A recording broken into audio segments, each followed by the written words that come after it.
Angalia sasa kwa namna ambavyo wachezaji hawa ambao hawatopata nafasi ya kushiriki kwenye mashindano ya kimataifa. Ukija kwenye ligi pia Simba hali yao pia ndo kama hivyo tunavyoiona. Kwa hiyo inawezekana hao wachezaji wakawasaidia hata kwenye ligi kuu tu kama wanashindikana kuchezeshwa kwenye mechi za kimataifa.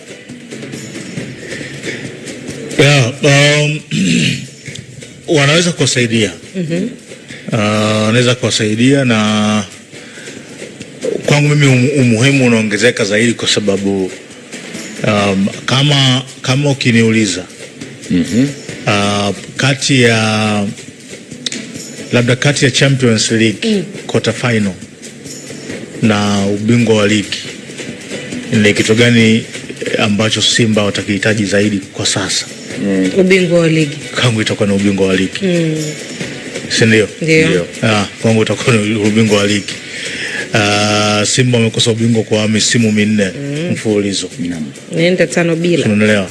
Yes, kwa hiyo labda kwa yule mtu ambaye hilo hasa ndio lilikuwa swali lake kwamba hao wachezaji inawezekana tumewasajili, focus zaidi labda ni kushinda hizi mechi tatu ili kwenda robo finali, lakini ukiangalia hizi mechi tatu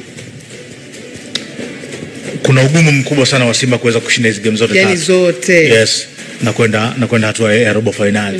Lakini kwenye ligi, yes, speaking kuhusiana, Simba kacheza mechi 6. Sio? Kwa hiyo iko chance kubwa ya kushinda ubingwa wa ligi kuliko ni kwenda hatua ya robo finali kwenye Champions League. Si ndio?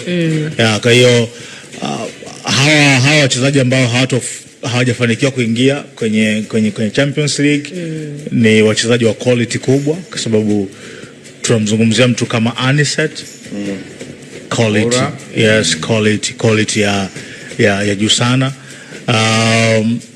Niliona somewhere kulikuwa na watu ambao walikuwa wanatoa taarifa za mashaka kwamba Simba wamemsajili mchezaji ambaye ni majeraha, wakisema huko alikokuwa, kwa maana ya Ignistan ya Finland, kwamba alivunjwa mkataba kwa sababu ya majeraha. Ndo Simba wakaenda kumsajili, hivyo wamesajili mchezaji ambaye yuko na majeraha. Lakini taarifa hiyo ni tofauti, kwa sababu jana mimi nilipata nafasi ya kuzungumza na wakala wake, wakala wa huyu mchezaji. Yes, wakala wa Aniset. Na taarifa za mwanzo ilikuwa ni kwamba wakala wa Aniset ni Zambro. Ndio nataka nikuulize, yes, Zambro unazungumza naye au sio Zambro? Sio Zambro. Wakala wa Aniset sio Zambro kama ambavyo taarifa au ripoti zilikuwa zinasema. Wakala wa Aniset anaitwa Serkan. Yes.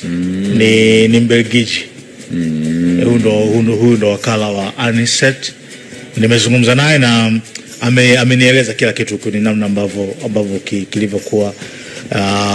Ilifika hatua Ignistan walitaka kuongeza mkataba wa Aniset, lakini wakati wanataka kumongeza mkataba, mchezaji na timu yake walikuwa wameshaamua kuondoka, kwa sababu kuna vitu vingi ambavyo walikuwa hawafikiana navyo.